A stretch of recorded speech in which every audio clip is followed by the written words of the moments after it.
Wow, what a difference. The Talkbuster Podcast. Hi, I'm Chris Chipman.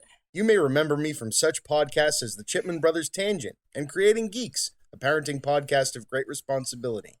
I'm here to bring you back to the late 90s, early 2000s, a time of Amrays and clamshells, a time of late fees and VHS tapes being replaced by DVDs, a time of stale gumballs and overpriced candy. Yes, that's right. I am talking about the time of Blockbuster Video, the Walmart of the video rental industry, the mom-and-pop video store killer, the corporate big choice video store that everybody loved to hate. Blockbuster is mostly gone now. Kids today will never know the crazy Friday and Saturday nights with lines wrapped around the store to rent the next big movie. No more will regulars who are in the know arrive at 10 a.m. on Tuesdays to snatch up the new rentals that week before the weekend rush. Most of all, no longer will young movie geeks like myself have the memories I, and many others like me, made while working there. You see, under all of the corporate evil and bad practices, Blockbuster was a home, a comfort, a place where I made lifelong friends and even met my wife. It is because of these memories that I, and I'm sure many of you, have, that the Talkbuster podcast was created. A place for me and others to share our memories of what once was, of the before time, of the long, long ago. I'm looking forward to see where this goes, how it evolves. Join me, won't you? Hey everybody, welcome back to the Talkbuster Podcast. As always, this is Chris Chipman, aka the Chippa. A little bit of housekeeping as I always do before we get into the meat of the show. I'd like to do a patron thank you for my $15 or more patrons, Mason, Christopher Finnick, Patricia Chipman, hi Mom, Hugh K. Campbell Jr., and Alex Peregrine, and also thank my newest patron, Dalton Pownell, for the support. And also like to let you guys know that tonight's show is brought to you by Engaged Family Gaming and their slew of podcasts and content and other shows. And my guest tonight is actually the showrunner of the Engaged Family Gaming brand of shows, Steven, and it's Duetzmann. It's Duetzmann. You got it right the first time. I always names, man. Names are always the thing that I botch the most. Names are the worst part of this job. I've had this guy Karu Nagisa on my show like 3 times, and I had his wife on, and he is the coolest guy, and I botched his name all 3 times. Both times recording with him and recording with his wife. That's brutal. I think the trick is, because I'm bad with names too, the trick is you just got to go. You can't second guess it. You just got to go, and they'll correct you. Because, people like us with you don't know because you don't have a complicated name. But those of us with complicated names, we're used to it. We'll just correct you. And then no harm, no foul. It just feels unprofessional to me when I screw it up. Well, whatever. Yeah. We're podcasting. We're not doing the nightly news. So I think it's okay. Of course. So, dude, that was your chance. Introduce yourself back to the world for, I think, the second time you've been on one of my shows and the first time on Talkbuster. And so, and I totally blew it because I was too busy talking about my last name. So, my name is, as you said, Steven Duetzmann. I'm the founder of EngagedFamilyGaming.com, and I am the showrunner of the, what we're calling it is the Engaged Family Gaming podcast platform, which is going to be growing significantly in the coming months. We have our primary show, which is the show that you have been on. And I have the EFG Daily Commute, which is very similar to Chippa in the third person. Only I don't do video because nobody needs to see me in my car on the way to work in the morning because I'm a mess. But then we're expanding to a bunch of new shows, one about Magic the Gathering and another one that's only about reviews. Where it's me and a kid. So it's kind of like Kids Say the Darndest Things, the video game review edition, which is going to be kind of wild. And a whole bunch of other stuff that are probably not permanent shows, but will be, we'll be kind of doing them until the project is over and using them to make video content and stuff like that. I really like talking into a microphone. If you hear my dog squeaking at me, I have a Chihuahua who is deciding that he needs to be fed for the 5th time today. I assure everyone listening, I fed him much his body weight in food earlier today, so I think he'll be fine. But yeah, it's been we've been doing this for 7 years now. Oh my and God. I found out that I really like talking into a microphone. So I decided that I'm probably just going to do it a lot more often. That's what keeps happening to me. But by the time this airs, I will have officially announced. But you've probably seen me peppering it throughout the Twitterverse and my Patreon. But I came up with a version of Hot Ones. You know that show, the chicken wing, except it's with beer, so it's hopped ones. And I'm gonna do. I did see that. I did see that on Twitter. Yeah, so I'm gonna do interviews, and by the time this releases, because I'm recording 2 next week, it will have probably aired, but it'll air on the Patreon only to see if people like it, and also just in case Sean Evans decides to try to take my show down because it's too similar to his. But I had come up with the idea and like pitched it to some friends, and they thought it was great. And it all started with me getting this cider, the Ectoplasm, which is the bell pepper jalapeno kiwi cider from Far From the Tree in Salem. And I thought, wouldn't it be fun to have a show where instead of like the hot sauces being the talking point to keep the interview running, it's just weird ass beers. I mean, I think it sounds great. I don't drink myself. Yep, but we've talked about that before. Yeah, but I can imagine that some guests will be all in on that. I think there is a very large audience for that for that particular kind of product. So, and I can't wait. And I don't pretend to be an expert in anything. So doing a podcast about beer where there's already thousands upon thousands of those and hipsters that spend way more time going into it than me, I figured it'd be fun to just get weird stuff I've never tried and try to, weird out the person, which I don't know how I'll quite do it in this format. You'll figure it out. But it'll be cool. But anyway, you'll figure it out.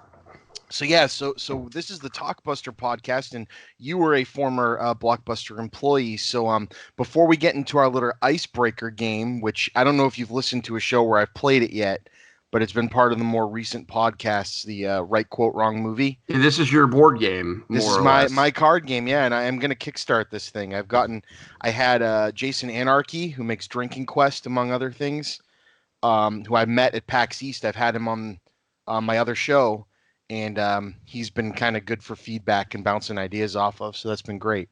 Awesome. Yeah. So I was going to say, before we get into that game, give me a little quick thing. Why Blockbuster? How'd you end up there? I'll do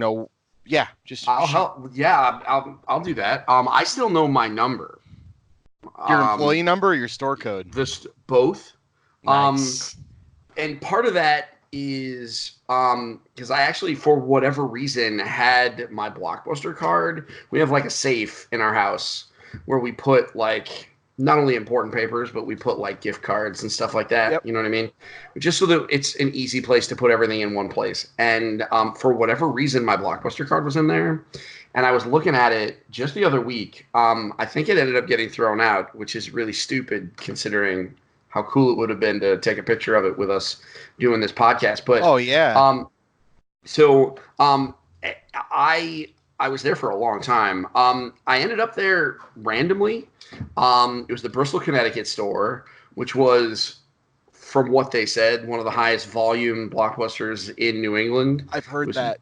It was massive. And I started there because, and this is as simple as it is, I walked in because it was the biggest video store around, and there was a girl that high school was over. I was in college. There was a girl that I went to high school with that was there, and she was hot, and I was talking to her, and she was like, "Yeah, we're hiring. You should apply." And I applied, and I somehow convinced them that I could do the job, and I did, and I ended up being there for like, I think 4 years. I started as a CSR, and then eventually I was one of the assistant managers. And then eventually I quit to go get like a real job, quote unquote real job. But man, it was wild. I mean, I was there when episode 1 was released with like the Yoda tape. Yep. And I was there for the big switch over to DVDs. Um, and my favorite memory was that for whatever reason, I was the only person on staff that wanted to watch episode 1. And so you know how like they gave you the boxes and they were like, you can only have like one copy of this tape. And I took it home and I watched it, and like nobody else really wanted to. And I just imagined that it was going to be like this big fight over who got to watch that movie early. And it turned out that I was the only one. And Wow. I was kind of deflated. And part of that's because the internet didn't exist super well back then. So like I didn't know That the world had that the outcried world against hated it. And I'll be honest with you. I mean, I really don't remember it, and like I didn't remember all of it until I watched all the Star Wars movies again. And we've talked about this part, that I didn't watch the Star Wars movies really and try and pay attention to them until 3 or 4 years ago. Mm-hmm. But yeah, I was there for the Yoda tape. I was there when the PS2 came out. When they were renting out the consoles, and I remember the day that like our district manager came in and just grabbed the keys and was like, we're selling all but 2 of these. Who wants them? And he's like, I'm buying one for my kid. And I remember I was coming into work that day as he was pulling them off the rack. And I was like, I grabbed one of those briefcases and I was like, I'm buying one of these and I don't care what anybody says. And I brought it home and my mom was like, what? Because it came in like this freaking briefcase. Mm-hmm. And when you bought it, you took the briefcase home because it was like part of the thing. What were they going to do with it? And so I brought home the briefcase, and I'm pretty sure my mom thought there was a body in it.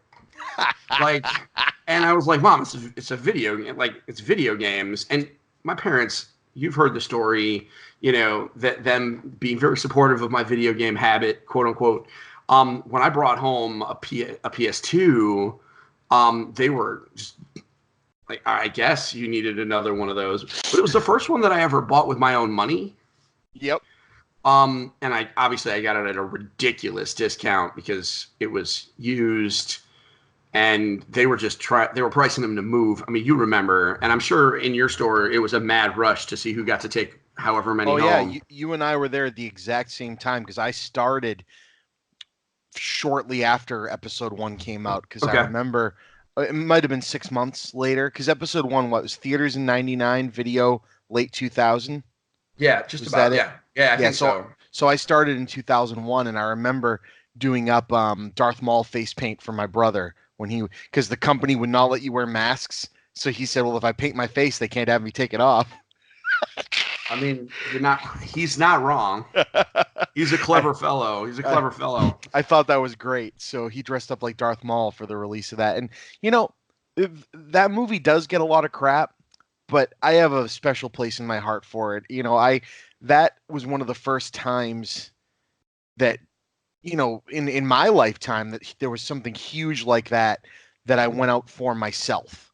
Yeah. It was just me and my brother. It wasn't like, I remember another big movie release was like Aladdin. Aladdin was huge, but yeah. I was 8 years old. Yeah, you were a kid. Know what I mean? And I remember my parents taking us, like Aladdin and The Lion King were huge, and we, went the first Saturday they opened, and my parents couldn't believe that they had to wait till 4 p.m, even though we got there right when they opened because all the show times were sold out.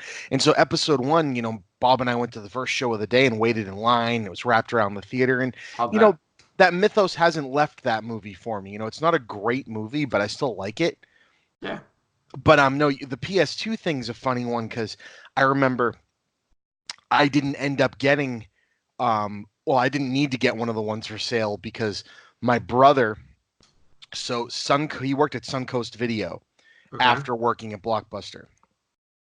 And Suncoast randomly got PS2s in for sale, even though they didn't really sell hardware. Sure. And so he called me because they were Blu-ray players. Yeah, he called me up and he goes, "Dude, we got like a random box and it had a PS2 in it," and I bought that with my own money, and that felt great. But when we started selling off the PS2s, the company left it so there were only 2 in the store, and it always annoyed people because we always only claimed we had one to rent because we had the other one set up in the back room and we all used to go in on break and play it. I mean, okay, our manager did not let us do that. Amberly was not interested in any of those shenanigans. But the other thing now that we're thinking about these briefcases, the other thing I actually bought I bought the last Game Boy Color. Oh man. Do you remember Blockbuster rented those out? Yep, in advance too.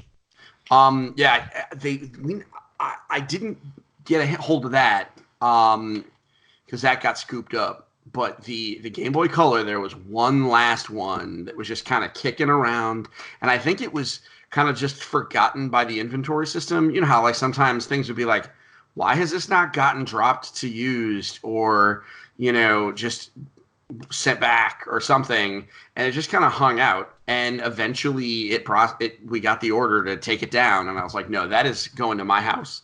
And I remember it and loved it because it was a bright pink Game Boy Color. Like, it was the most obnoxious, garish pink. And I was like, you know what? Whatever, dude. It's Game Boy Color. And it came with conveniently, there was a broken Pokemon Gold. I don't know how that happened. It was broken inexplicably.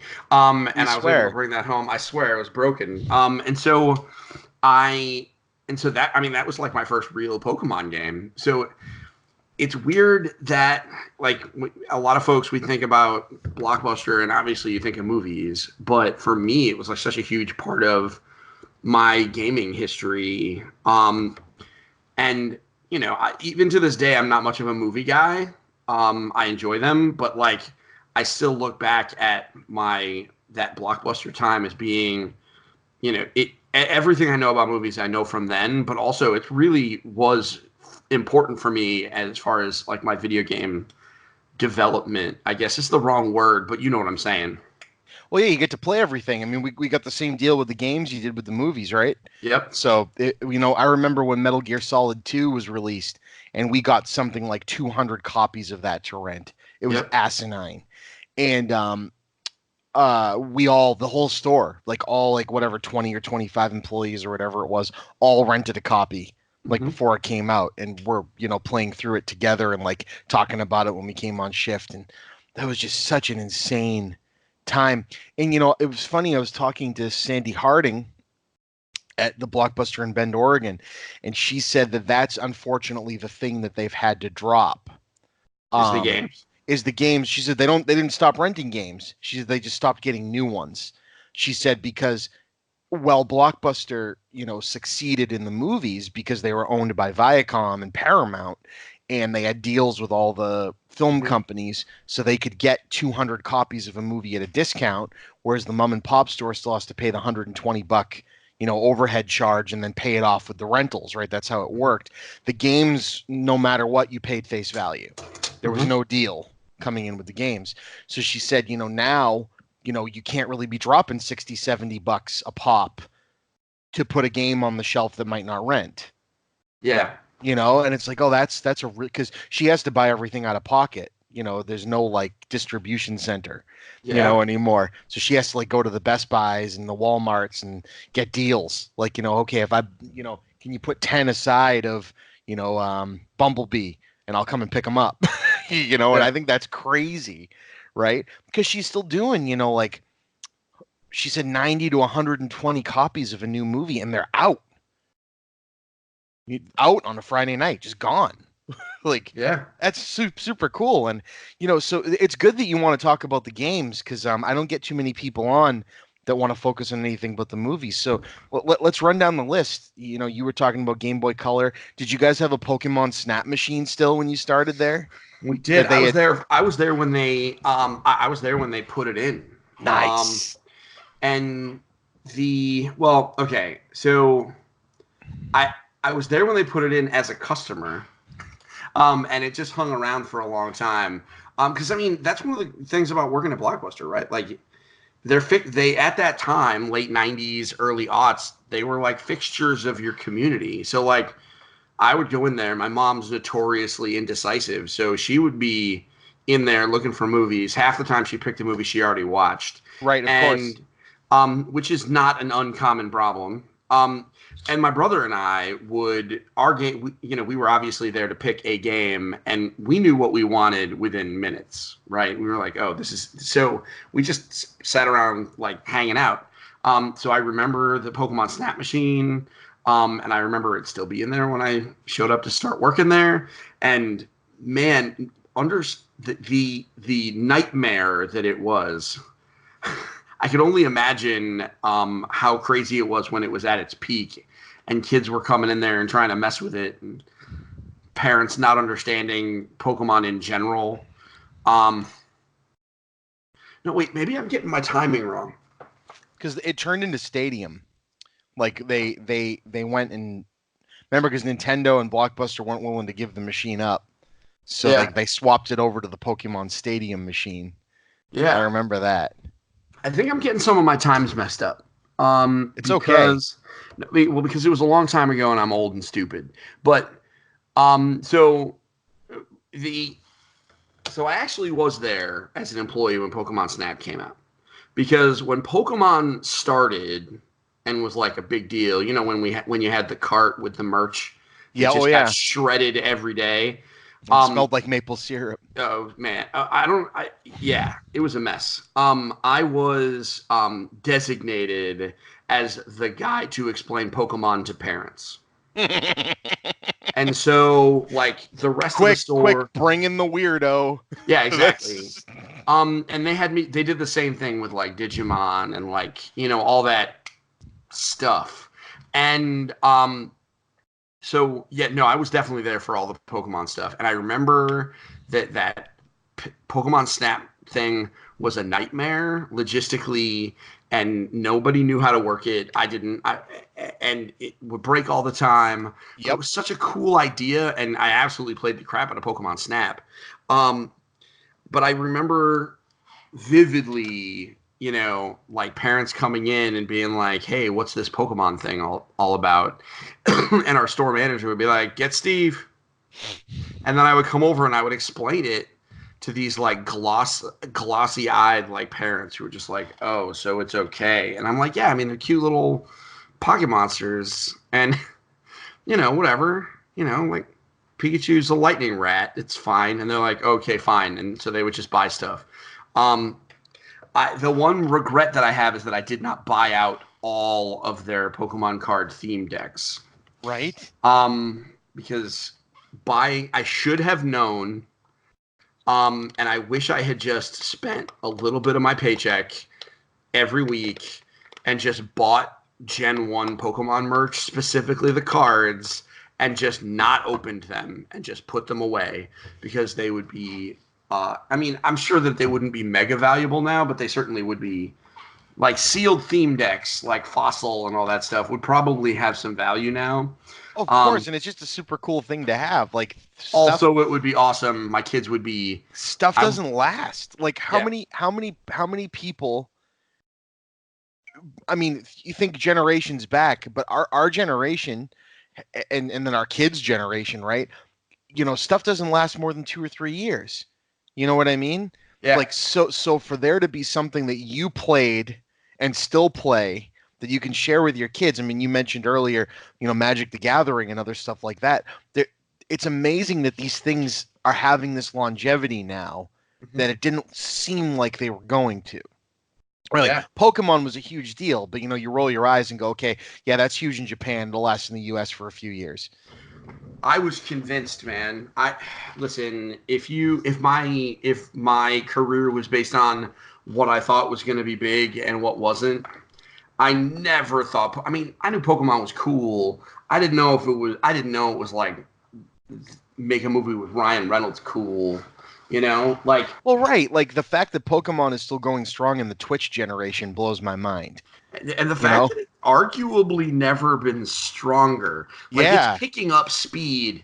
And that's the thing that really, with Pokemon specifically, and I never would have guessed it. Well, because when I was working at Blockbuster, the time of, like, the Pokemon films, you know, getting a big like US push, you know, that was old hat at that point. It's like that they were in the favorite section, kids were coming in and renting them, but there was no big release on the wall, you know, or no big thing other than what already existed. So for me to think that God in 2001 I'd be talking, you know, 17 years later, 18 years later, and Pokemon just had a movie, like a big screen movie that made a lot of money and people loved it and it was great. Like I, you know, knew of it, but I've never been, you know, into Pokemon until now. And now I have everything. Like I have Pokemon Go on my phone. I've got the Switch game. I'm gonna be buying the freaking Sword and Shield game because they look incredible. And like they do. It just like, and I'm like sitting there and I'm going, I wish I had been into this when I was like, and I won't call it the right age, but the time when I had time. You know what I mean? Like, because I mean, and you know what? I think it's the right age. You know, like this is one of those things where now I so desperately, because I have you know, I've got my kids, and I have a 13-year-old and a 10-year-old and a 6-year-old. And I mean, you've seen the pictures of my 6-year-old. Yep. She, you know, she loves her some Pikachu. I mean, I have a Pikachu tail on my desk. Yeah. Like, I'm not even joking. Look at that. From her Halloween costume last year. So my cool. wife made this, which is pretty impressive. And she even rigged up fishing wire so it would swing out and not fall down. My wife is way smarter than I am. So it's just so crazy. And I have to, like, and this is gonna sound stupid, but I think its presence in retail, like, I mean, we were there for that push. You know, now it's legendary, right? That whole 3-pronged assault with the card game and the merch and the video game and the cartoon all at the same time.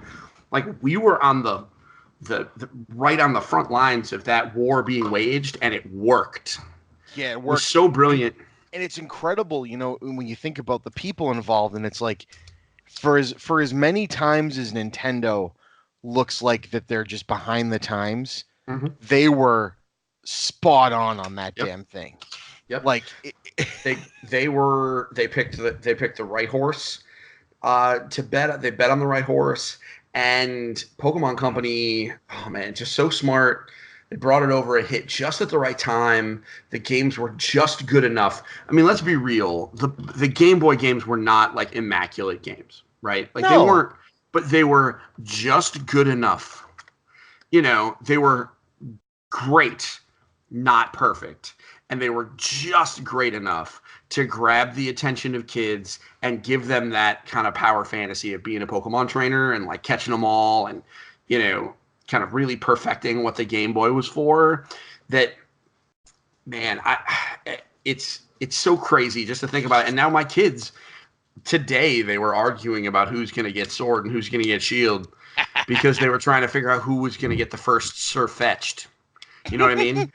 And I'm like, guys, you know, like, you can just catch 2 and like trade. Like, we have 2 switches. And they're like, Dad, you got to understand, like, it's not really capturing him if you have to trade him from your little brother. And I'm like, but like, yeah, it kind of is. That's why they put out 2 versions, you dummy. I'm like, it's to make you trade. They are deliberately forcing you to do it. It's a game design decision. Dad, listen. We're just going to have to buy 2 copies of Sword and then a copy of Shield. And I'm like, I'm not buying 2 copies of Pokemon Sword. You're out of your damn mind. But the fact that they've already locked into that idea is why the marketing of this is so goddamn genius. Pokemon doesn't need loot boxes. Pokemon is the friggin' loot box. Yeah, you know you're right. You're right. I mean, there's no way to argue that. It's absolutely true. And here's the thing, right? So, like, I said that. Like, oh, you know, I repeated him, and I'm like, he's like, I buy 2 copies of Sword and 1 of Shield. And somebody listening to this was like, I mean, but he's got a point, bro. Like, someone is cool with that idea. Yeah. Someone is cool with it. I'm not going to do that. But somebody is 100% down. We bought 6 copies between Sun and Moon and Ultra Sun and Ultra Moon. We bought 6 copies of those games into this house. 2 for the boys, 1 for me, 1 for my wife, and then the 2 ultras, 1 for each kid. Like, I mean, and that was not even kind of unreasonable. Like my wife was like, "Yeah, this is what we should do," because like I kind of want to play it. So like, but and there's only one save file, so you can get it for me, and then you can get some for yourself. And I mean, we didn't even think twice. It wasn't even. I mean, it was obviously spread out over time, but it was. If they had told us, somehow we had to have, what we would have just bought. We probably would have bought 4 copies. Right. No family can properly play this without 4 copies, just in case. I mean, yeah. We bought another Switch. I mean, we only had one, and then Pokemon Let's Go Pikachu and Let's Go Eevee came out, and just the discussion about, before the game hadn't come out yet, just the discussion of how we would trade it. I looked at my wife and I was like, "We gotta get another one." Like, Yeah. we can't. And I was like, and just imagine the hell that our house will be for when Animal Crossing comes out. Like, Oh, get it. Jesus. I think we're gonna have to get another one for that. So anyway, I digress. That cart, man, that red Pokemon cart that was just constantly tore to hell. That should have told me that I should have bought one of everything that popped onto that. Yeah. And it is.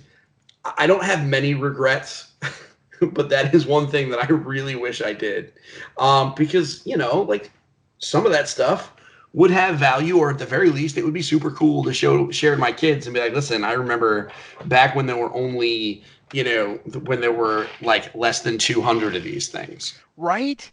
And that was when it was, and I won't say, I mean, like you said, it's doing better than it ever did, I think now, but that was like when it was at its peak of just everywhere. You know what I mean? Because we were in a physical store that sold it, so you heard about it all the time. Yeah, I mean, I don't have the numbers. It might not be, but like, no, I think it's doing better than it ever did. I agree. That's my feeling, and I think the difference is back then it was like a movement, right? It was like it was a thing, and it was a show, whatever. But now it's just like part of the world. Like the brand is just pervasive. Everybody knows who Pikachu is. Everybody does. Well, and they found a way to get casual gamers into something that, even though it's a casual game, had very hardcore fans. And they found a way to like get people to, like, with branding, just kind of go, "Yeah, I'll try this." Yeah. Like how many copies of Let's Go Pikachu and Eevee sold just because people played Pokemon Go and had a Switch? I would bet a fair number. Obviously, we don't have exact data, but it's insane, right? Like how it should be so excessive that it saturated itself out. Mm-hmm. Like it should have gone the way of Blockbuster, for example, but it seems to have stuck around. Well, but here's the difference. Blockbuster made some pretty poor business decisions. Made some poor choices. I mean, they could have bought Netflix, and they opted not to. And so they made they did not adapt to the times and suffered for it. Whereas Pokemon 100% has adapted to the times, right? Like they are now, admittedly, slowly have they adapted, but they have, right? Like now they have mobile games that are, actually good and actually making money. They like changed the world for an entire summer with Pokemon Go. Yes, they did. So that's the difference, is like they oversaturated. I think GameStop is another salient example. Yeah. They went crazy and they expanded as a result of their success. But rather than making smart decisions like Pokemon did, and like Magic the Gathering has, and like Dungeons and Dragons has, thinking about 3 gaming properties that have been around for freaking ever and are enjoying record popularity. Yeah. They've adapted and they made changes and they figured stuff out and they've kind of weathered the storm. Also, they're, at least for the Dungeons and Dragons, which is the coast, they're owned by Hasbro, so it's not like they don't have financial backing behind them. Right, but you still got to sell product, and they are. You do, yeah. They're still exactly. They're owned by a toy company who is very good at selling good things. So yeah, it's crazy to watch it. It has been crazy to watch it grow. It was cool to be there in the beginning, but I mean, so yeah, no, I could go on for hours just talking about the wacky Pokemon stuff. So yeah, and again, I think that's cool because, like we had talked about, Blockbuster and GameStop were kind of ground zero for that, and that it was a cool thing to be a part of because it was kind of like you said, it was a movement, but it was happening in the background. It even at like a GameStop, like Pokemon wasn't the hardcore thing that everybody was coming in to get. It was just kind of there. Yep. Do you know what I mean? Now it's driving the conversation. I mean, those games are going to be are probably going to be some of the biggest games of the year, if not the biggest. Right. And it just amazes me that like it never was off people's radar, but it wasn't like everybody's number one. Yeah. It was just something that like, oh, I also play Pokemon. That's what I heard from a lot of people. Like, oh yeah, I got the new Zelda game that came out. Oh, and I also play Pokemon a lot. Was the thing I used to always hear. And like, so I wouldn't say that it's, a second fiddle to anything, but it's just always been successful, but kind of like a sleeper successful until the more recent time where it's like everybody is like freakishly about it. And I mean that in kind of like the same way like Dungeons and Dragons, Magic the Gathering, right? You don't hear those advertised all the time. It's like you got to be in the right room with the right group of people, and then it's like the hot button topic of the room. And I like that whole culture has bred, like, the culture could have died off with the stores, like the GameStops, the Blockbusters, the basements of comic shops that you'd go in to do this kind of stuff. But instead now we have entire conventions. Like I stood in line at PAX. Yeah. And I think I told you this when we were on your podcast, and looked around and just said, God, when I was like 18 years old, this would be like, 10 people in your high school that had to meet in a room after school because you were afraid of getting beaten up. And now we're in line with the jocks that are like the esports guys, and everybody's there and everybody's psyched to be there for the same crap. And I love that. And it's kind of a shame the old guard, like the Blockbusters and things, had to drop away to make room for it. But I'm glad the fans stuck around and branched out, and it became more accepted, I guess is the word. But Pokemon is a cool place to go. But what else do you remember? Since we're sticking in the game land of like other big releases and things that were just huge and kind of centered in the Blockbuster.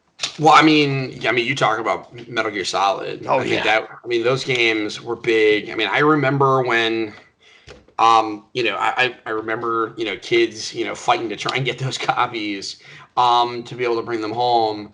But I think the thing that the thing that really strikes me is when we first got the PS2s in, and not just the debacle that was renting them out, because that was obviously a mess with the crazy deposits and all that stuff, but the just seeing the games come in and like looking at those games and being like, wow, because it was revolutionary. I mean, you remember, going from PS1 to PS2 was life-changing. It's rudimentary now, right? Like we look back at it and we're like, PS2. Well, my brother did a list of the greatest consoles of all time, and my brother's a Nintendo guy through and through. When I got my first PS1, he nearly kicked me out of the house. It was like, no, you don't do this. And I'm like, I have to play Final Fantasy VII. There's nothing. I need it. I have to have it. And that's why I got a PS1. And he named PS2 the greatest console of all time. And it kind of blew me and his fans away, but it's 100% true. It was revolutionary. The games were revolutionary. They weren't making games like that for consoles. Their launch was insane. There were only like 5 or 6 games, but they were all home runs. Yeah. No, I would relish the opportunity to argue with your brother on that, because I remember him making that list. And I disagreed with that because I would argue that the Super Nintendo is the best console of all time. And I thought that's what he was going to name it. That's why it surprised me. It would be a spirited debate, but a friendly one. because I certainly respect him. And I can definitely see the argument. Because the PS2, man, it was so cool, and all the games coming in, and just like the logistics of like moving everything around. And I remember when it came in, and like the store manager was like moving stuff, and making the room and putting everything up. It was just such a big deal. Oh, the PS2 is coming. I mean, that was a big deal for me. I also, there were some big. Final Fantasy IX came out while I was there, and that was big for me. I was just waiting and waiting to be able to get a chance to rent that. And I remember being super frustrated because we didn't get it ahead of time. Like, that was the thing that I was so stoked for, is that maybe I'd have been able to grab it early. But it came the day it came out. And I remember every day calling in the morning, did the shipment come in? Is it there? Did they... can you, hoping that they would throw it in a box so I could rent it. Nothing. Oh, it was brutal. I loved when they started letting us pre-order games. I mean, I actually was never, that was not something that I was allowed to, they didn't let us do any of that. Really? They let us do that, and it was a short period of time because obviously it breaks the system, right? But there was something so powerful. It was when Wind Waker came out. Yep. On the GameCube. And I remember pre-ordering that, and like it was the first time like I didn't have to go, and be the first person at GameStop, to get my pre-order in because I wanted, and they'd come in and we got to take them home early. And I felt like I'm the only one I know that has Wind Waker, and that made me feel so freaking good. And it was probably a little bit not quite legal and all of the other stuff, but it made me feel great. I mean, listen, whatever. You weren't selling it to anybody else. It was, and I'm sure Nintendo would have killed them if they found out. But oh yeah, Nintendo's almost as bad as LucasArts, really. Like with that Yoda tape. Oh man, my god. The lecture we got about, listen, you got to make sure that when you assemble this box, you put the Yoda tape on and don't mess with it, because if the tape is broken, we're going to get fined and you're going to get fired. And I remember, I remember being super paranoid with the Yoda tape. And I also remember being really mad that they didn't give us extra, because I was like, I would have loved some of that Yoda tape. Right. How cool would that Yoda tape been? But obviously, you remember they gave you enough, and there was a little extra, but I was hoping for like a big old roll, but no. Yeah, that would have been everywhere. Oh, of course. Yeah, I mean, that's another thing that I would have absolutely loved to have held on to. A lot of my memories are less about specific games and more about just that feeling of like, okay, it's the end of my shift and I got, 2 days before the next time I come into work, and just looking to see like what looking through the return pile and like just figuring out what random thing am I going to get. And that's how I found some games that I swear by that I never would have bought or played on my own. Like, I never would have played SSX. You know what I mean? And I rented that thing, and oh my god, was it so cool! And now, I just desperately want them to make an HD remaster of it. Right? Like, how cool? Did you ever play? Did you ever play the Xbox 360 one they made about 4 or 5 years ago?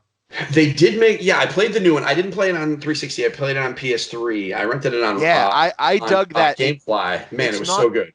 It's not quite that. I've never liked the formula that they moved to after Tricky. I do love the idea of a fully alive mountain and you can drop down in any part of it, and they stuck with that. But I loved like the SSX and SSX Tricky, that it was a melding between a racing game and an extreme sports game. Yeah. And it was just so friggin' fast. And yeah. I know games have gone, they've gone the 60 frame per second and all that, but I've never played a game that felt as fast as SSX. It just blew, like, your reaction time and the controls were so damn tight and perfect. Yeah. And it was just amazing.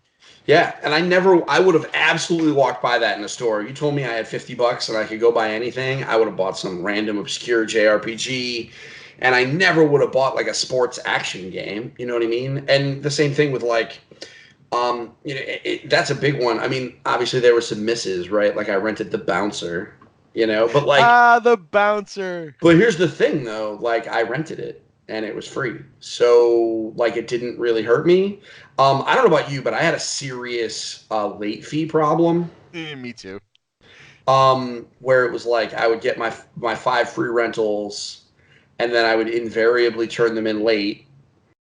And then, but before I would return them, I would rent 5 more. And then I would be pushing right up against, paying my late fees like at the last possible day. And it would be like, and if it was mostly video games, oh yeah, it's those were more expensive. $825, $850. Yeah, they got crazy. It was, oh my God. And people would be, and I remember, I was an assistant manager, so I had to get in the trenches fighting about late fees. And they'd be like, well, what do you know? You don't have those. And then I remember, because I was notorious for it. I remember one of the CSRs who was an older lady, somebody was yelling at me saying that I never pay late fees. So what do I know how frustrating it is? And the CSR just stopped what she was doing and was like, no, you don't understand. This dude pays, like every paycheck, he pays like $40 in late fees. I don't know how he does it. Like it must be because he's not married. Implying that my wife would kill me. And you know what? My wife would absolutely have killed me if I did all that. If I, had late fees like that. But I mean, that was that power of being able to, find a game and like just really just, take a chance because what could it hurt, That's how I ended up playing Shadow of Destiny. Okay. Remember that PS2 game? I know the name. I have no idea what it was about. Yeah, so this one, it was made by the people that made Silent Hill.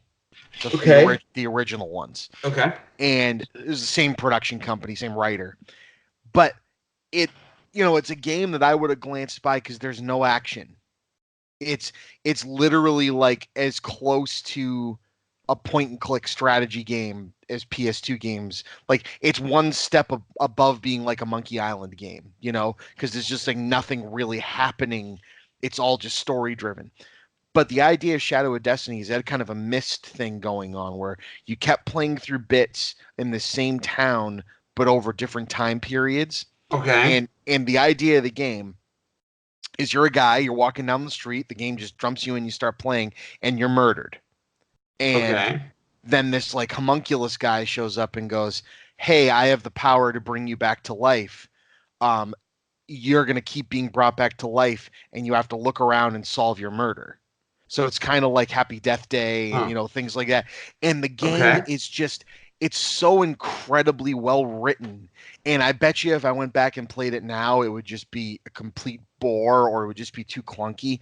But it was that early PS2 where it just looked, because there wasn't a ton of action, the detail of the game was just so like through the roof, like just the detail of the town and the detail of the stuff. And I was just complete, it had like 7 different endings. Hey, you found it. I looked it up. So I remember this game being on the shelf. Yeah, that's how I rented it. I walked by it, and I don't know why this absolutely looks like the kind of game that I would have rented at that time. That one was a big one. Ico was another big one. Ico I just bought. Yeah, I rented it, played it for 5 minutes, and returned it and bought it. I was just like, oh my God, like as soon as I started playing. Same. I mean, I bought it based on like a preview from I bought it because I saw it at Blockbuster. We only got one copy of it. Yep. And I didn't get to rent it because I think that was one of the ones that we only got one copy and it got busted. It's a problem we had. If we only got one copy of a thing, it was toast. It would come back, scratch. That was just like our curse. And that was one of those ones. I mean, who sends more than one copy of Ico? But they sent it, and it was such a mess. But I just bought it. I was like, no, I'm good. I needed to play it. But yeah, I remember seeing the Shadows of Destiny game, and I walked by it every day. Right? You know, you're putting returns away every day. I remember it, and yeah, I never picked it up. I'm glad someone enjoyed it. I'm glad that it made you happy. Oh, it's Um, fantastic, dude. what about so? What did you think of Inventory? Because Inventory was my favorite thing on Earth. I loved. So same here. So my bouts with inventory were interesting because when I started, I was 17, so I technically couldn't work past 10 o'clock at night, Yeah. and that was a weird thing for Blockbuster because they were open till midnight, Yep. and so I would leave. I would clock out at 10 p.m. and go home and do whatever, and then come back at midnight, and they'd pay me cash to help work inventory when I was 17. So I Right. come back into the store, and it was an absolute blast. We'd put on a movie everyone knew the lines to. So we'd put on like Clerks or Oh Brother Where Art Thou or Caddyshack or just some, and we'd all just be blurting the lines back and forth, and it was just such a fun time. It would go on for like 3 or 4 hours longer than it needed to, and it was just a blast. I loved it. Um, I mean, very similar experiences. I started after I was 18, so I was able to work the ridiculous hours. But um, so I had two store managers while I was there. First was Amberly, who hired me, who was kind of a tight ass girl from Rocky Hill, Connecticut. So she was a little, little stuffy. You know what I'm talking about. And then so she left to go get a quote unquote real job. She ended up moving out to San Diego or something. But then we got this guy, Chris, who was, man, he was a piece of work. Like absolutely like the definition of a dude that probably has some skeletons in his closet from the late 90s, early aughts. And he was just so vulgar Oh, and just said some stuff that you can't say. And his favorite thing was whenever inventory started, the first 15 or 20 minutes would, because you always get tapes returned to you that were from the wrong yep. store, and a lot of times you had no idea what the tape was. It's like the stickers had been removed. So he would pick one of the random tapes and watch like 15, 20 minutes of it, no matter what it was. And, Oh, so he would put it in and it would show on all the TVs. And he absolutely grabbed my second inventory with him. He grabbed the tape, and it was an adult film. And I kept trying to be like, and because there were women that were on the, yep. and so it'd be different if it was a bunch of like 18, 20-year-old dudes. But like Right. there were women who were there, and I like kept trying to turn it off, and he just wouldn't do it. And so there was this whole, but there were times where it was like nature documentaries or like family home movies. I don't know why you would return your home movies to us, but whatever. Oh yeah, we got some fairly explicit home movies returned to us. Yeah, I Yeah. mean, it's Oof. nuts. I mean, we got books brought to us sometimes. That was my favorite. That was some very confused people. You hear the thunk in the return box, and you go to open it, and it's a book. But we call the library all the same. I remember making those calls. Hey, it's a Blockbuster in Bristol. Somebody returned your book to us. Could you tell us who it is, and I'll call them. But the inventory thing, there was just something about like the stupid camaraderie of just like a group of people just suffering through crazy long hours, like knowing you're going to see the sunrise Yep. because you never got out of there early. No, never. And I was fortunate being that I am tall, that they always just put me on the new release wall, which meant that I got to just, speed demon through it. Then you get those old favorites tapes with the barcodes that didn't print right.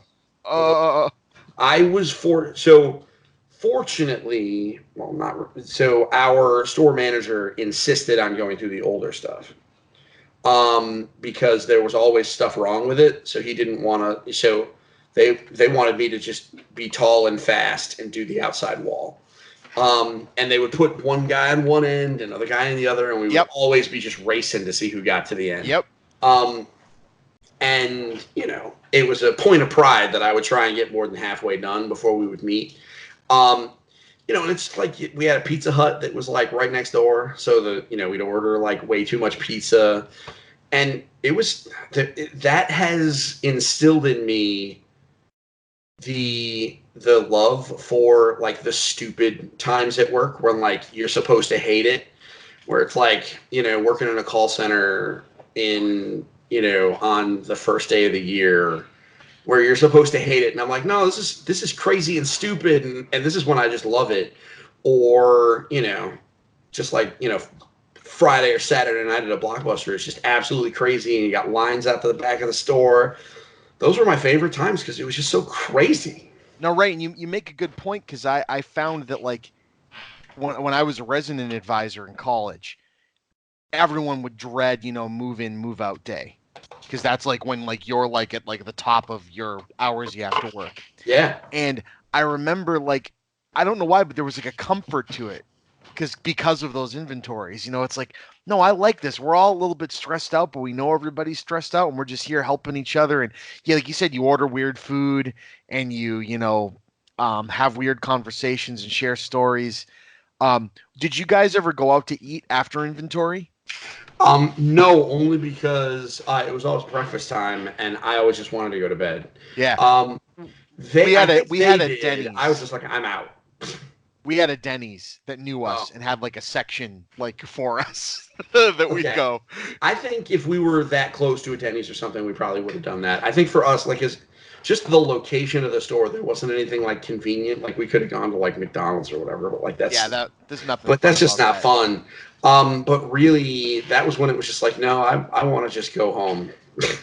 And they'd release us when the sun was out, or when the sun was just coming up, and I would just limp home and just crash in bed. But like those, the last couple hours of inventory always sucked, right? Especially when you finished scanning everything and they had to run the numbers to see what was missing, and then you had to go find it. Can somebody please go and find, Midnight in the Garden of Good and Evil? Oh, yeah. Okay.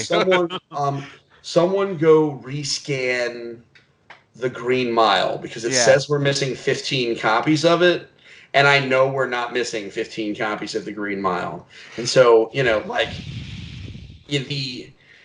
so I loved the beginning part, and I loved the first 10 minutes of somebody go find me this. After the first 10 minutes, that's when it started getting tedious, because you can't lose those things. But like sometimes they were legit lost. It was especially if it was looking for kids tapes, because the kids place, you may as well just put it in a freaking kiddie pool. Yeah, they're done. But I still remember. I can still remember like the taste of that pizza at 2 a.m. You know what I mean? Yep.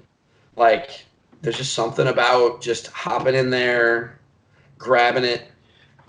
And just, running around. Like I remember literally running, and I don't run at my new job, at my day job anymore. But I remember when I was at Blockbuster, man, doing inventory, like jogging around the place, trying to get stuff scanned. Or I would, when I was a store manager, if I needed to run back to the office to like get change or something, and I would sprint back. My trick would be that I would run and jump over the dividers, the vinyl things that on the posts to make the lines be. So I would run and I would jump over them, and people would always be very afraid that I was going to trip and fall. But I'm like, for some reason I could jump, is because I was lighter than I am now. And so I would jump over them, and some people would be very impressed. The kids would love it. And then some people would be like, that's very dangerous, young man.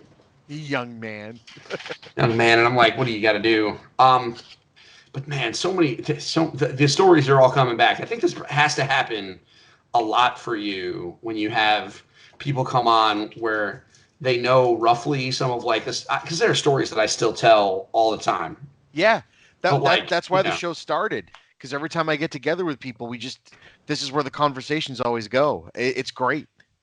Yeah, it's so wild. Like it was such a, I mean, it was just my BS job that I had in college, and like it ended up being some really awesome summers, and then eventually I dropped out of college and was working at Blockbuster full time, and I did that for a couple of years.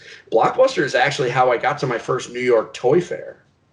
No way. Yeah, and this was wild. Going to New York Toy Fair with Blockbuster on your name tag. Right? So there was a guy that I used to work with. He still works in the toy business, Bob Torres, Bobby T.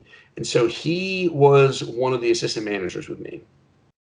And he desperately wanted to go to New York Toy Fair. And he talked to our manager, and eventually he just applied for passes under Blockbuster. That's hilarious. It was like 100% a, it was like we had no official business being there. Blockbuster didn't send reps there. They had their own thing. And so they did the whole ask for forgiveness, not permission thing. Because there's nothing like in company policy that says you can't request to go to local shows. You work at a Blockbuster. Why not? So they ended up giving us 3 badges. And I went there. The 3 of us went there to the Javits Center and just walked around to New York Toy Fair but having Blockbuster on our name, we had so many people just freaking humping our legs because they were like, "Oh man, you should." Blockbuster, you guys, we're willing to work out like an exclusivity deal for distribution. How many, like, they were trying to like really wheel and deal us. And really we're like, guys, we're not here to buy anything. We're just here to let this toy dork look at stuff. So I loved it. It was such a cool experience. And then now I go back for EFG, every year I go because I go to the board game area. And it didn't occur to me, it's like I had blocked it out, like I had forgotten that I went, And then I showed up the first time for work and like stood in that opening hall in the Javits Center. I mean, I'm sure you've been there for like New York Comic Con or something, but like when you walk into the glass atrium, like that front entryway, there's nothing like it, It's just such a big space. And it hit me. I was like, I have been here before. And it was so wild to be able to use Blockbuster credentials to get in there. That's wild. I wish we had tried that. It might have worked unless it was the same year we went, at which point we would have had to fight for it, I'm guessing. I don't know. Because the people that worked in the Dallas area stores, the big ones, right? Mm-hmm. They were close to corporate, got to go to like the video store conventions. And I had a guy on this show on the earlier episodes that he said, he goes, this is going to be strange, and I know it's coming out of left field, but would you be interested in having someone that worked at a porn store on? And I was like, well, that's a side of the industry I know nothing about. I mean, I worked at Blockbuster. Blockbuster didn't have that. So it's just like, even though everyone assumed we did. Yeah. So it's like, of course, I'd love to have you on. And a tidbit he gave is that, that's like that video store convention. They'd have a black like curtain divider down the center of the room, and one half of it would be Blockbuster and Hollywood Video and everybody that had like the legit, movie rental with like Paramount, and then the other half was the adult film section. And so he said, you'd get in there and the folks from the Blockbuster booth would be there, but you wouldn't cross paths, but you were all there together. And it's like, oh, that's wild. And I never thought of that. And it's like, it would have been cool as a Blockbuster employee to have gone to like a video store convention. Yeah, no, I agree. Well, now that I understand like how conventions work and what you can do there, I absolutely would have loved. I mean, yeah, I would have absolutely loved to have gone there. I would like to go there now with my current experience to be able to kind of like soak it in, because going to conventions like it is a skill to be able to like juice a convention for all that it's worth, and to like pace yourself. And I doubt that I could have done that then, but now I could go and just soak it all in. It would have been so great. But now, not so much with the home, not so much with the home videos. No. But which is the reason why this podcast is here, because we're telling tales around, war stories around the campfire. Exactly. It's what makes it great. Yeah, man. I'm trying to think of some of my other, because we all have like our go-to stories, and a lot of them were about like people yelling at me about late fees and stuff. But of course, like, hey, you said you knew your employee number. You never said what it was. It's 290-355-46768. Nice. I was 25032-20406. And then I was 25069-28774. That was Woburn. And then I was 25026 28352, I think, when I was at Swampskip. That was a shorter time, so I don't remember. So the thing that was a challenge with my employee number is, so it was 46768, but my zip code, like where I lived, was 06786. And boy. for the life of me, I would always get those last two numbers back. Like, I would either put my zip code on wrong, or I would enter my employee ID wrong. And so, like, especially when like you're tired and it's like 11:30 at night and you're like, I just need this to work. Like, it was just so dumb to do that. Because one of the things that I did, and I did this a lot, is during college. During the summers, I just worked like a crazy person, and during winter break, I worked like a crazy person. But like, what they would do is, I went to school in New Britain, which is like 45 minutes away from where I lived. Yep. And so I would come home on the weekends, but what I would do is I would just call them and say, hey, these are the weekends that I'm going to be home. And I would tell them like at the beginning of the month, and then they would just put me on the schedule for as many hours as they could fit me. And sometimes it was like a 4-hour shift, right? And like but sometimes they just needed me. And there were more than one occasion where I would go in at 8 o'clock on Saturday and I would leave at 2 a.m. Yep. I would do one of those open to closes. And so like, that's when the end of those shifts, I would get so tired that like I couldn't enter my number straight. But like, I never did that I never closed as like the only manager. They never did that to me. But it was, but I was basically like a CSR, even though I was a manager. But man, I was so tired. I mean, you've done those shifts, I mean, it's crazy. Me and my store manager, Scott, who's been on the show a couple times. When I was in college and we were working in the Woburn store together, we would open, close Friday to Saturday.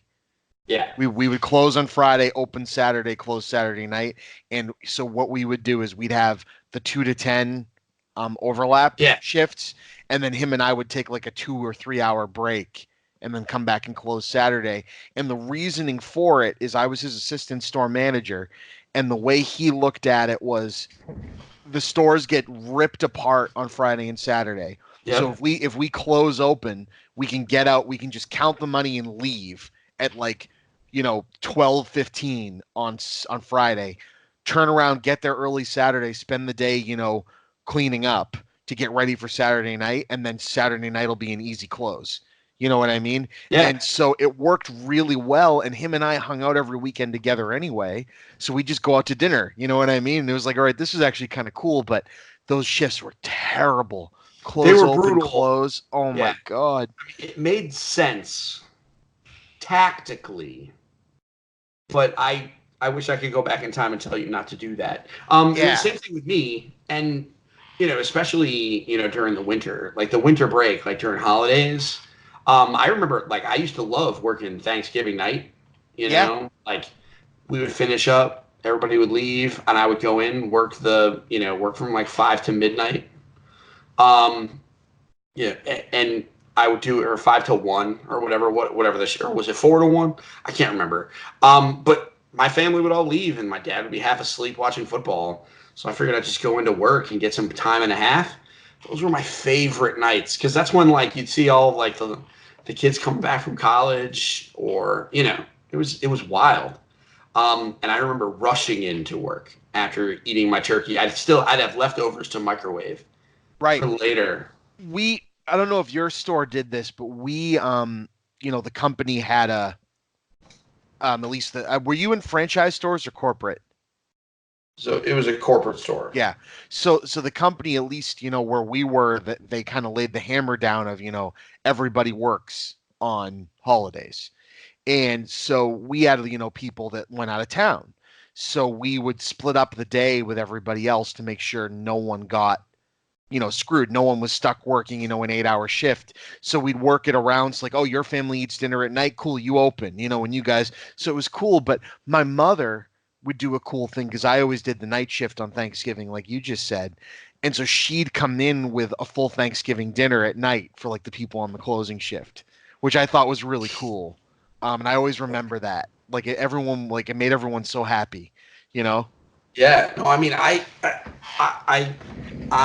didn't have that kind of an experience, but it was all hands on deck, right? Because I mean, it was Thanksgiving, it was Black Friday the next day. It was all hands on deck. The world's going to be on fire. And I remember, we would all just roll, and I would run in with my plate. I'd throw it in the, we didn't have a fridge, so I just kind of dealt with it. And you just kind of worked, and maybe you had a 15-minute break to throw some food in. But just that chaos, man, it was just so fun to just be there. And I certainly didn't mind the extra cash. Yeah, it was. I like the idea of, so many friends I knew that worked retail at more niche stores. You'd have those shifts. They'd have those shifts that were just boring. Yeah. Blockbuster was never boring. Like, Yeah. if you were there on a day shift that was a slow day of the week, you were working on getting the wall figured out, and PVT pulls and field destroy pulls. There was always something interesting. It felt like a well-oiled machine's a hard way to put it because it was only as good as the people putting the time in. But it was electric. It was never like a bummer to go into work. You know what I mean? It was always like, oh, all right. Well, because it was either there was an exciting movie out that you wanted to tell people about, or there was a movie that you knew people were going to be pissed about and you wanted to go in and see all the ridiculous stuff people would complain about, or you were on shift with someone you really liked and couldn't wait to, catch up, Yeah. No, I mean, that's absolutely true. The way you describe it is that it was never a bummer to go in. On those crazy days, you're absolutely right. It was, I mean, you always, you always complain because there's always room for that. But it was never like, oh man, I gotta go to work. It was like, oh man, I gotta go, and it's gonna be crazy, and who knows what's gonna happen? Who knows what wild story is gonna happen? Yeah, it was those were the days, Chippa. Those were the days, man. And there's nothing like it. There's nothing comparable. No, there really isn't. I mean, I think well, I mean, largely since retail is dying, like I think I would imagine that I would feel similarly like if I worked at like a Walmart on Black Friday or, even Thanksgiving. Yeah, I think that might be somewhat similar, but probably not this. I mean, niche retail is dying, so you're right. You're right. No, but you're right. It's like that would just continue for multiple days of the year like that. Because I bet a Best Buy on the holiday season is probably very similar to what Blockbuster was like. But also I've talked about this with people on this show before. Blockbuster had this strange way of being a corporate entity that, like, to the outside world, like as a customer, you put it in that same box as a Walmart or a Best Buy, where it's like, oh, that's just a crappy corporate entity, and they're the bad guy. But as an employee, I still felt like I was working for like a mom and pop, like hole in the wall video store, because we still spent our time seeking out the weird stuff and the obscure games and the obscure movies and finding movies for customers and recommendations that the Best Buys had already kind of given up on being the store of recommendations and specialty, and you got to push the big stuff. And Blockbuster was trying that, but I feel like as like a hotbed, like the individual stores were still being run like it was more of an underground thing. Mm-hmm. Because as my brother puts it, when the early days of the internet, right? You didn't have the Internet Movie Database and Rotten Tomatoes and everything to go and find out what movie was good and what movie was bad. You just needed some nerd. You had to go ask this nerd at Blockbuster, and we had the Video Hound guide. We never cracked it. We knew all that crap. You know what I mean? Yeah. And so, but no person, like my brother said this at the live show, being able to pull out a director's name or a movie recommendation, it was like a parlor trick. Bob and I would sit here on Thanksgiving with our family, and they'd grill us, about movies just like the customers would, and it made you feel like you were contributing somehow, even though at the end of the day it was just bottom line money making. And to me, when a corporate entity can feel that way to like the employee, that's a great thing, right? Yeah, absolutely. Yeah, I did really. That recommendation engine that we turned into, like, that was definitely, but it was both the most fun, but it was also the most stressful. Because that was back before I felt comfortable having strong opinions about things. Yep. Now it would be a little easier. And I think part of that is, podcasting and being a critic. Like, I'm way more comfortable being like, no, this thing sucks, or this thing's rad, everyone should try it. Like, I'm way more comfortable now, but before I'd be like, well, if you kind of like this, then you should try it. I was really shy about recommendations and really leaned heavily towards new releases and, kind of discerning the differences between some of the big stuff, and then explaining Pokemon to parents. In retrospect, I wish I had spent more time, like, in the favorite section and, like, really kind of like learning more about them, because there are a lot of classics that I never watched. Like, for example, like, I've never watched any of like the Godfather movies. Okay. Like, and part of that is just because I was too busy playing video games. That's fair. But because those take a remarkable amount of time. I don't know if you know. That was a joke. Of course, you know that they take a remarkable amount of time. But it was like a responsibility, like that was the important part of the job. Part of it was like finding stuff and knowing where things are, knowing your alphabet. But then there's the other piece of like being able to be like, all right, well, did you like this thing? Well, then if you like this thing, then you should try this other thing.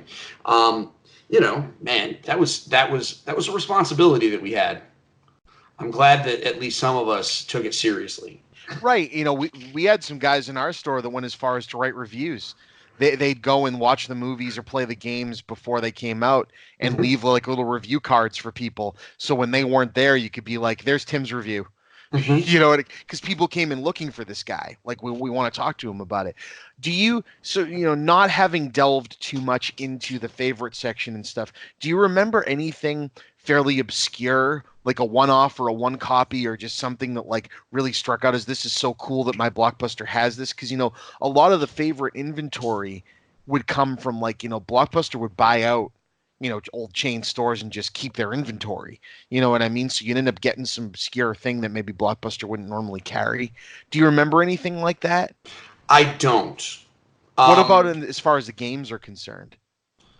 Man, I'm trying to think of some of the stuff that just hung out for way longer than it should have. Because I'm sure that's probably some of it. I will admit I'm drawing a bit of a blank on that's like okay. the hidden gems. It's like, for instance, our store had The Wicker Man, the original one, not the terrible Nicolas Cage remake, and that was a really hard movie to find. It was a British made, like low budget, like exploitation horror flick, and so that was something that like we felt it was important to get people to see this damn thing, and so that was just one that sticks out in my mind. Is one that we just push on people hard. No, I think I am sure that we had weird stuff like that. Like if you were able to quantum leap into my brain and go back to when I was working there, you would have been like, oh, there's this movie that this is super weird. I wonder why this was there. I wonder what its story was, Right. But I don't.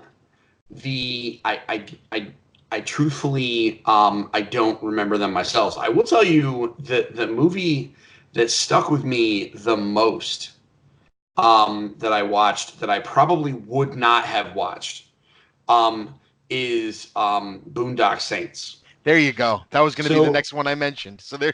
Because that movie, there was a poster on the wall, and I don't like, I'm a, I'm a superhero guy, right? Crime thrillers or even just goofy action movies like that one, never really speak to me. But it was, the poster was on the wall, and Bobby T was like, Steve, you've got to see Boondock Saints. And I went and I was like, fine, because whatever is free. What's the downside? There really wasn't any. And I brought the tape home and I watched it and I was enthralled. I immediately rewound it and watched it again. That was a Blockbuster exclusive. Did you know that? I did. Well, I forgot until you reminded me. But now that's why I had the big poster on the wall. That thing, I evangelized that movie in that store. Because I distinctly remember a lot of people being like, what is this? Why, and I'm like, listen, guys, there's some comedy in it, but it's mostly just like a street level action movie. And I would have sent anybody home with that except a little kid. Yeah, exactly. And to this day, I still absolutely love that movie so much. Another one that, again, I probably would have skipped if it wasn't for the fact that it was like a whole bay, was The 13th Warrior. Yeah. Which is objectively bad. Yeah, but it's another one. I watched it because of Blockbuster, and I dug the hell out of it. It's not good, but I loved it. Oh, man, it's terrible. It's terrible because Antonio Banderas is definitely not a Muslim. And, I was like, what kind of washing is this? Is Banderas washing? But, the fact that he learned their language by listening to them, that piece, the scene where they, have him learning the language, is ridiculous. But I really did like the way they did it. I thought that was kind of well edited. And you know what? They had to do it eventually. They had to have him learn their language. So, the fact that he had, a training montage of them calling his mom names was all right, and whenever he delivered that line, at least I know who my father is, you pig-eating son of a whore. That line, the way he says it, in the least Muslim accent I have ever heard, because Antonio Banderas, man, not the king of subtle voice acting. He's definitely not. No. And you know what? I don't care. At the time, I really didn't care. Now I'm a little bit more sensitive to it because it's 2019. But man, that movie was just so stupid. But it was stupid in all sorts of good ways. It still sticks to me. And that scene with the bowl when they're passing around, oh my God, it still turns my stomach. Ooh. You mentioned Boondock Saints. My big Blockbuster, random small movies that came out were Boondock Saints, Donnie Darko, which I rented on. I like the cover box for this, and Session 9. I remember those movies existing. I did not watch them, but I remember them being very pushed by the movie buffs that were surrounding me. So, do you know what Session 9 was? I honestly had no idea. I just knew that people loved it. It's worth seeking out, especially being, Connecticut is New England as far as I'm concerned. You know what I mean? So Danvers State Mental Hospital, just about 6 years ago, got renovated into apartments. And before that, it was, or it might have even been more. It might have been 15 years ago now with the way that my brain's working. But anywho, it was an abandoned old Gothic mental hospital. It's actually the one that H.P. Lovecraft is credited as basing Arkham off of, which I think is really cool. So this was a very well-known building. They did, it's the full gamut, of like creepy experimentation being done on the people that were there. They closed it and let them out, into like the regular world, when the government finally kicked in. And so Danvers has always been full of, weird stories about what went down there. And it's actually when they built it, it wasn't Danvers, it was Salem. So that's even more interesting, the whole Salem thing going on.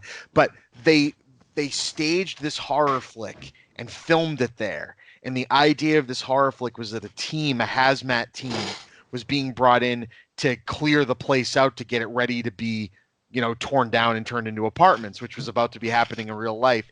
And weird stuff starts happening to them while they're in there. And it was just such a cool movie. And to that's like the thing, like in high school, people used to go, break in and like take photos inside it. It's like the local like story place, the haunted place. And to see a movie filmed there that got like a big wide release was really cool. The guy who made the movie The Machinist, that Christian Bale movie where he lost all the weight, this was one of his big first movies. And it is just so cool. Those were my three big ones while I was there that I remember.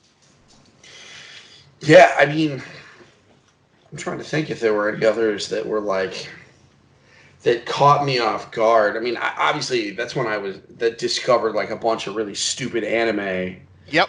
Like Eighth Man After, and like, some of the really just stupid, just terrible things. What's stupid about it is like, after all that, I never, they had Ninja Scroll there forever, and I never took that home. Which amazes me that Blockbuster had Ninja Scroll. Yeah. Because Ninja Scroll is I love Ninja Scroll, but that is far from a tame movie. Yeah, and it was sitting there, and I always meant to bring it home, but I never did, because I use a lot of my rentals on either video games, or obviously I delivered many rentals to my movie loving mother. As as one does, you live at home rent free, you bring home movies for mom. But I dealt with some of those, and over time, I ended up watching stuff just because you had to. I remember stuff, forcing myself through the Green Mile. Yep. It was cool looking. Like I liked the cinematography, but it was boring. And but that's a big long movie. Actually, yeah. And man, we're keeping the tapes and the rubber bands and stuff was terrible. Okay. How about this for a movie that is better than it had any right to be? Instinct. Oh, yeah. With Cuba Gooding Jr. and Anthony Hopkins. Yep. Now, that one, for the longest time, was like my favorite movie of all time. I just loved like some of the different scenes and how everything worked. And like when he went outside into the rain, Anthony Hopkins is brilliant. They were both fantastic in that. And that was Cuba Gooding Jr. at his prime, I think. Oh, yeah. And it was so good. And the poster, I actually took the poster home and had it until a few years ago, actually, because that was, the big thing was who got to put their name on the poster when it got put up in lights. And that was one I didn't have to fight too hard for because nobody else wanted it. And I was like, forget all you people. This thing's amazing. That movie, I watched that so many times, and I tried to watch it with my wife at one point. She was like, I don't get it. Whatever, lady, whatever. Oh man. So I love doing this. This is great. Dude, it's getting late. It is. So and again, I think we've got enough stories. I think we could do this a second time. Well, I think we're gonna have to. Yeah, no, I agree. So I was gonna say, I was gonna use this as the icebreaker, but we apparently didn't need one because we just get along real well. But let's play my movie game real quick. Okay, let me get the Which picture up. yes, have you ever heard me play this game before? I have not. Okay, so that makes it easy. I can explain it to you. So have you played Apples to Apples or Cards Against Humanity before? I have played apples to apples, yes. Cool. It's the apples to apples rules. So the idea is we pull the name of a movie, or I pull the name of a movie, Yep. and you have a whole bunch of movie quotes. Yep. And you have to throw a quote out that would be funny or interesting or silly or just ironic if it went with that movie, but it can't be a quote from that movie. Okay. And so then you and I vote on them and we laugh and everybody has a good time. And because you are the engaged family gaming guy, I wanted to make sure I made sure I kept the quotes like PG-13 because there's some nasty ones in here that yeah, and I just wanted and I wanted to make sure I did that for you because I want to make sure your fans hear this podcast too. So that's fair. And so if you understand the rules. Oh, and I'll give you examples, just for fun. If someone asks if you're a god, you say yes from Ghostbusters. You throw that on the Passion of the Christ, right? Yeah. I think we're gonna need a bigger boat, Titanic. Yep. The things like that. So that's Okay. that's the word. So our first movie is Clerks, Okay. which I imagine you've seen or at least are aware. I have definitely seen. Yeah. Okay. You I've worked for a definitely Blockbuster. Yeah. Okay. Yeah. Okay. Yeah. I worked for a Blockbuster. I've definitely seen. I mean, I've seen the essentials. Yes. Although I prefer Clerks the animated series to Clerks. Well, then you're gonna love the quote I'm about to come up with for this, because I was about to say this will only be funny if you've seen the Clerks animated series. The Clerks animated series is genius. Okay. It was so good, but I'll let you throw the first quote. So Okay. All right. I have to go through these. Hold on. that's okay. I will just blab Yeah. on. Yeah. Vamp while I look up. So this is Chippa. You're listening to Talkbuster Radio, K Babel FM. Okay, here we go. All right. So the movie is Clerks. Yes. And I am gonna say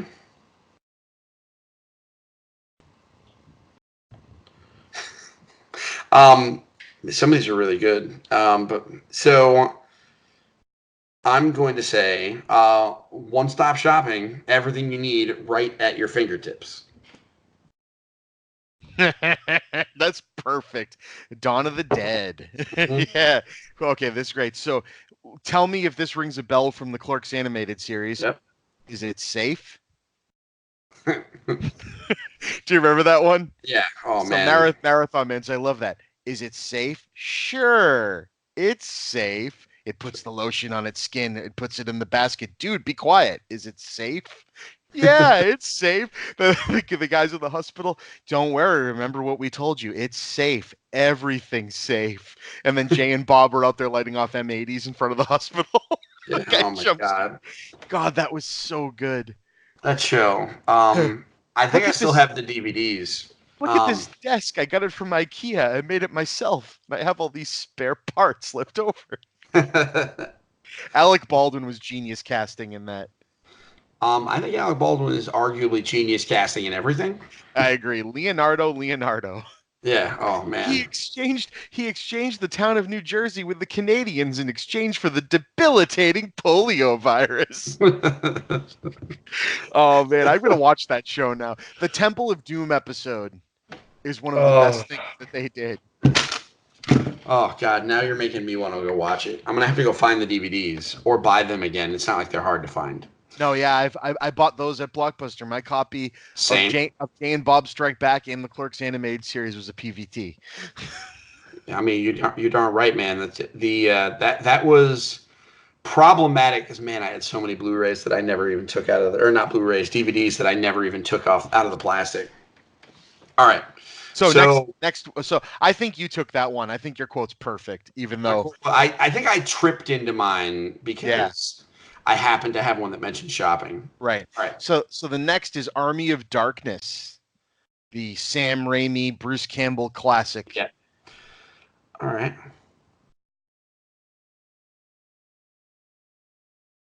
Let's hear. Oh, well, I mean, I'm going to go with we don't need a stretcher in there. We need a mop.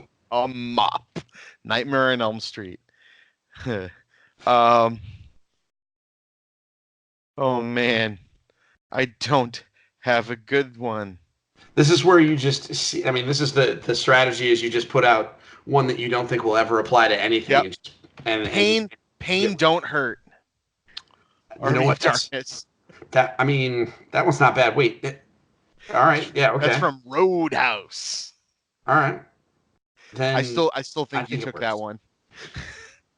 You gave me because I know you drew my hand for me. But I drew it blind. I just anytime I saw one that had, something really explicit, I just drew a new one. That's all. Remarkably, the cards were in my favor. So there's a lot of good quotes in this game. So we'll go for a third. Yep. Chitty chitty bang bang. Okay. All right. Okay. I'm going to go with this one because it's actually relevant because that movie is really about drugs. They just didn't say it. And I'm going to say it looks like I picked the wrong week to quit sniffing glue. It's funny. It's funny because I was going in the exact same direction. We can't stop here.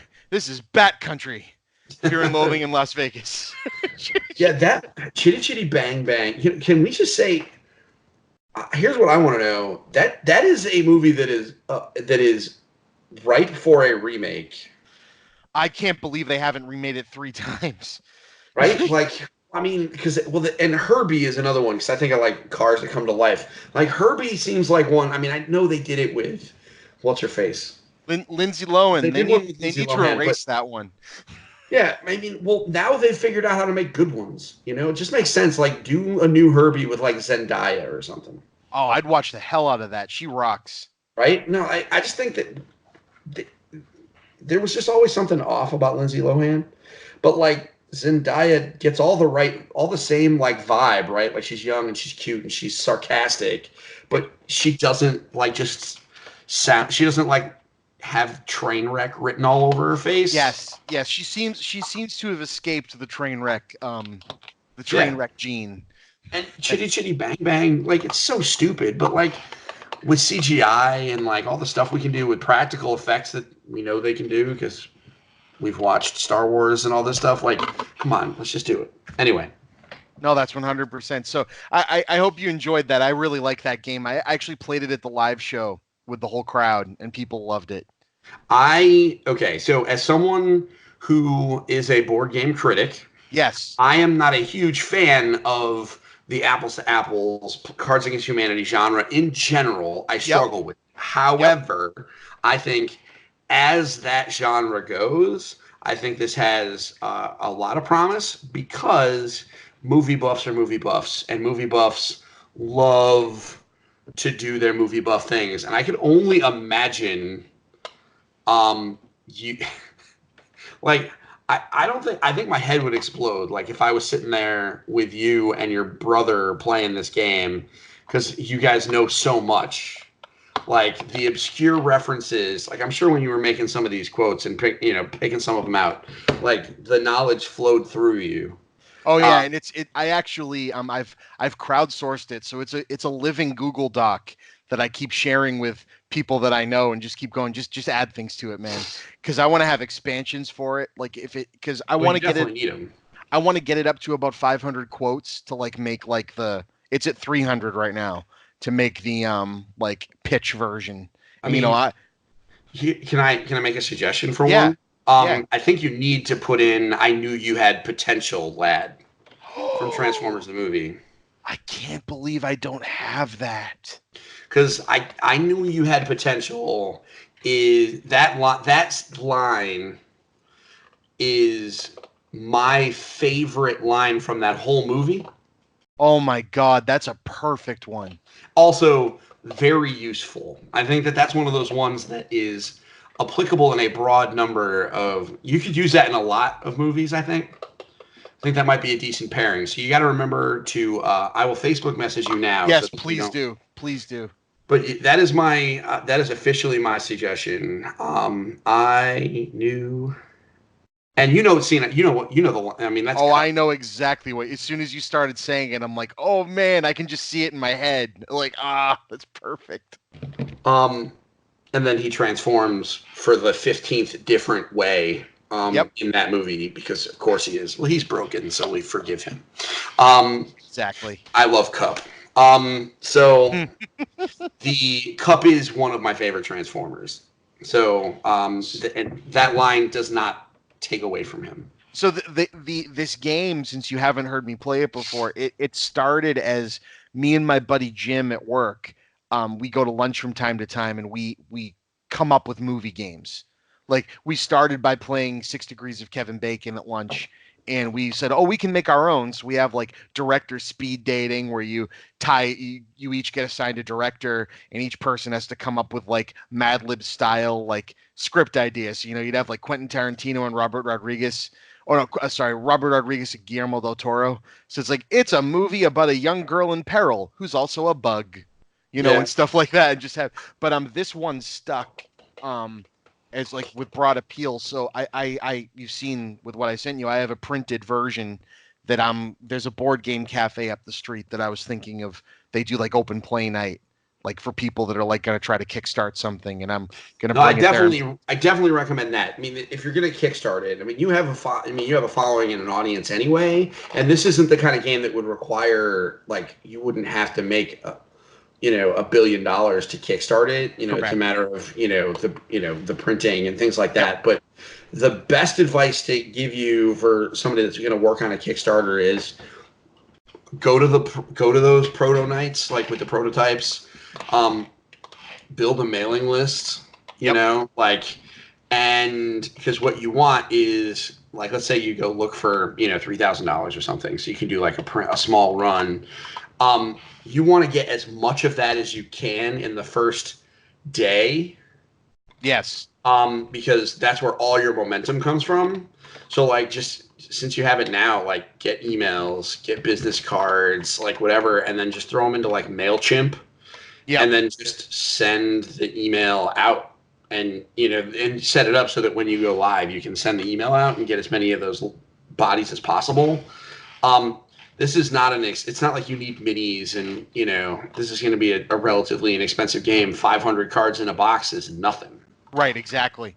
And then, if you have 500 quotes, I think at that point, like, the magic number might not be 500, like it might be 450. Right. Because, it's all a matter of like getting the cards from the printer. And they'll tell you like how many you can get per box without, going, without the price jumping crazy. Right. And then it's just a matter of getting an editor to cut the crappy ones.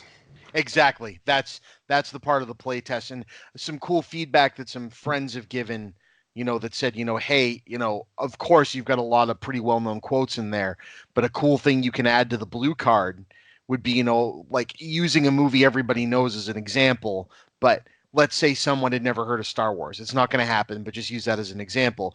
You have Star Wars A New Hope as a card, but then under it, a one-line synopsis and the name of 4 or 5 characters from it.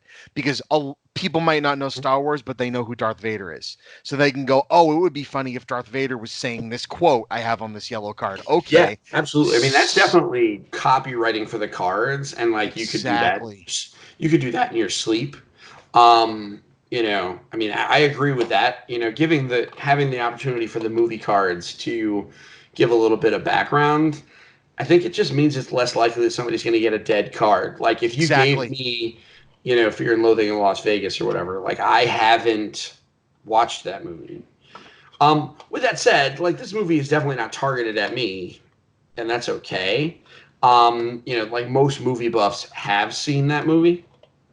Yeah, but so, also I like the idea of finding a way to, allow the cards to have like a built-in like gimme to them or a built-in handicap to like help somebody out. I like that. It means it's less likely to be a dead draw. I mean, the way you also deal with that is you just let them draw 3 and pick one. Exactly. And then they're guaranteed. Speaking of that, have you played the Blockbuster game that just came out?